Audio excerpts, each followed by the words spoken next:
Bonjour à tous, vous retrouverez ici un petit extrait de mon live, puisque j'ai décidé de faire des petites pastilles sur chacune de mes reviews. Enjoy! Retour chez Marvel avec les épisodes 6 et 7 de Ultimate Black Panther. Toujours scénarisé par Brian Hill, avec cette fois deux dessinateurs, David Curiel sur l'épisode 6, il me semble, ou je dis n'importe quoi. Non, c'est Carlos Nieto sur l'épisode 6 et Stefano Caselli, le retour de Stefano Caselli sur l'épisode 7. Que vous avez les Nieto à gauche et Caselli à droite. Nieto qui a un style qui n'est pas aussi fin que Caselli, mais franchement, ça passe. Qu'est-ce qui se passe? J'ai même pris des notes parce que bon, je me suis dit, est-ce que je vais rater des choses? Vous allez rire quand vous allez voir l'état de mes notes, mais 5 c'était arrêté où on formait une équipe. L'équipe, c'est Black Panther, il a traîné dans la jungle, dans la savane avec Killmonger et Star. Du coup, il se dit, il faut former une équipe pour contrer Khonshu et Ra qui chargent des noises au Wakanda, etc.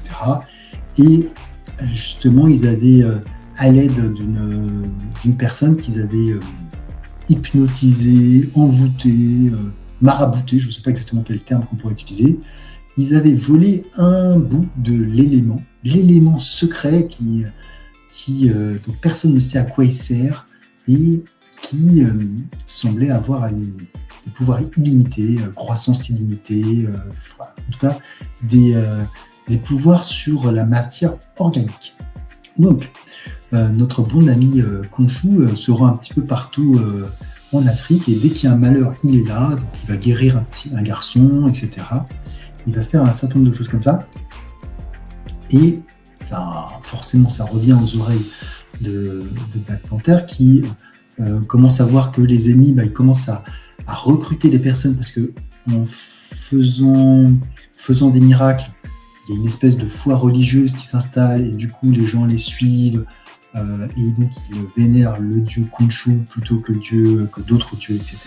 Donc il y a toute une partie de la population qui commence à changer de bord suite à ces différents miracles. Il va y avoir la tentative de destruction d'une usine en Afrique, sauvée par Black Panther, avec un affrontement Khonshu, mais un affrontement dont je n'ai pas compris l'intérêt, puisque en fait, il y a juste un échange, et après, Khonshu qui se barre et dit ça va être la guerre.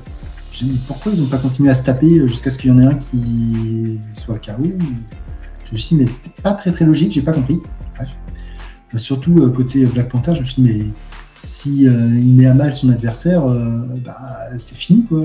Pourquoi il le laisse partir comme ça? J'ai pas compris. Et sur la suite de l'épisode, sur la deuxième partie, sur l'épisode 7, donc là, on a un peu plus de choses, puisque on va avoir je vous ai mis d'ailleurs le petit récap de tous les personnages, je trouve ça plutôt intéressant.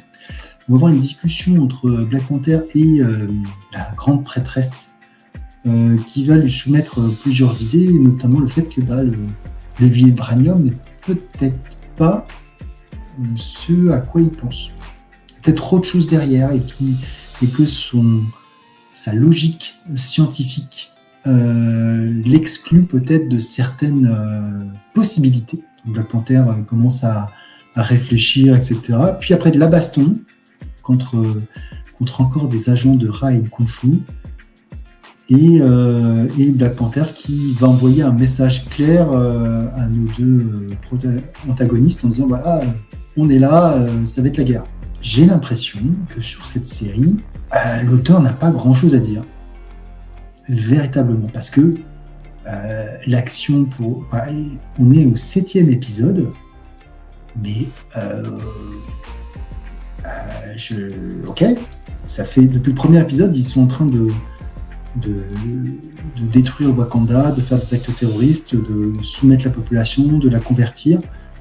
Et cet épisode après, et plusieurs mois passés, puisque on est dans... Alors je ne sais pas si on est dans a priori, toutes les séries Ultimate devraient fonctionner sur une même temporalité. Donc, il y a plusieurs mois qui sont passés depuis le début et on en est toujours au même point. Donc, je ne comprends pas cette série. Je pense que l'auteur il, euh, il étale son maigre scénario autant qu'il peut pour faire le plus de d'issues possible. Je vois pas d'autres raisons.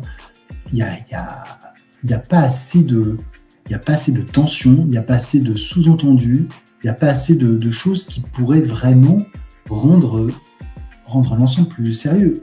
On sait qu'il y a une prophétie qui a été faite, etc., avec une personne, mais c'est totalement... l'auteur se rate vraiment sur cette série. C'est dommage parce que il y a du potentiel, vraiment, mais l'auteur, il n'est pas bon. Je suis désolé de le dire, mais l'auteur n'est pas bon.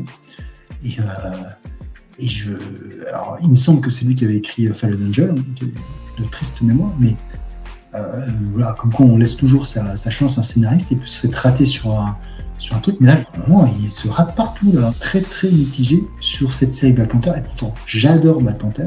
C'est sûrement un de mes personnages préférés dans l'univers Marvel.